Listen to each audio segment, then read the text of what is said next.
అండి, బుధవారం మార్నింగ్ తీసిన రొటీన్ బ్లాగ్ అండి. ఇంకా హడావిడిగా నా రొటీన్ అయితే స్టార్ట్ అయింది. ఆ రోజు అయితే కొంచెం బ్యాంక్ దగ్గరికి వెళ్ళే పని అయితే ఉందని చెప్పి ఇంకా మార్నింగ్ బ్రేక్ఫాస్ట్లోకి పిల్లలకైతే కొర్రల దోశలు అయితే వేసి ఇచ్చేసి నేను మా వారు కాఫీ అయితే కలుపుకొని తాగేసి ఇంకా పిల్లల్ని కూడా రెడీ చేసి స్కూల్కి అయితే పంపించేసానండి. దాని తర్వాత ఇక్కడైతే నేను పొంగల్కి ఇంట్లో క్లీనింగ్ చేశాను కదా, కొన్ని డబ్బాలు అయితే వచ్చాయండి, పాత డబ్బాలు. అవన్నీ కూడా పక్కకి ఎత్తి పెడతానండి. నేను ఎప్పుడైనా సరే అవి వేస్ట్గా పడేయను.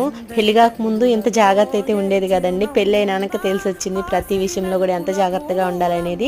ఇంకా డబ్బాలన్నీ కూడా ఒక దగ్గర చేర్చి పెట్టేసి ఇంకా పాత సామాన్లు కొనుక్కుంటారు కదా, వాళ్ళకైతే అమ్ముతానండి. ఈ రోజుల్లో ఒక 100 రూపాయలు వచ్చినా కూడా మనకి ఇంట్లోకి దేనికో దానికి యూస్ అవుతుంది కదండి. ఎందుకు ఎక్కడ దాకా ఎందుకు, ఒక 2 కిలోలు టమాటాలు, ఒక 2 కిలోలు ఎర్రగడ్డలైనా వస్తాయి కదండి. అదేనండి నా ఫీలింగ్. అందుకని నేను అలాగైతే చేస్తూ ఉంటాను ప్రతిసారి. తర్వాత పిల్లలకైతే పెరుగన్నం పంపించేసానండి లంచ్లోకి. ఇంక నేను మా వారు రెడీ అయ్యేసి బ్యాంక్ దగ్గరికి అయితే వెళ్ళేసి వచ్చామండి. ఈ వీడియో నచ్చితే ప్లీజ్ లైక్ చేసి మన ఛానల్ని సబ్స్క్రైబ్ చేయండి. బాయ్.